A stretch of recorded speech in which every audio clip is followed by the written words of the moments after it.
তো সামনেই তো চলে এলো রাধাষ্টমী আর কটা দিন পরই। তো সেই জন্য আমি পেখমের জন্য মিশোতে অর্ডার করে দিয়েছিলাম একটা লেহেঙ্গা।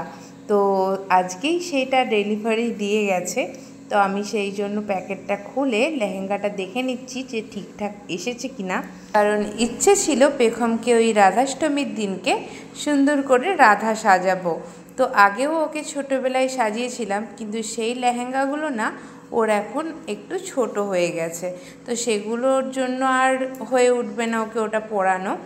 আর অনেক দিন থেকেই পেখম বলছে যে মা আমি রাধা সাজবো, লেহেঙ্গা পরবো। যেহেতু আমাদের বাড়িতে অনেকগুলো রাধাকৃষ্ণের ফটো আছে, তো ও সেখানে রাধারানীকে দেখলেই সবসময় বলে যে মা আমি রাধার মতন লেহেঙ্গা পরবো। তো তখন ওকে আমি বললাম যে ওরকম লেহেঙ্গা তো আমি বানিয়ে দিতে পারবো না, কিন্তু আমি রাধাষ্টমীর দিনকে তোমাকে রাধা সাজিয়ে দেব। তো সেই জন্যেই এই লেহেঙ্গাটা নেওয়া ওর জন্য। তো তোমরা জানিও লেহেঙ্গাটা কেমন হয়েছে।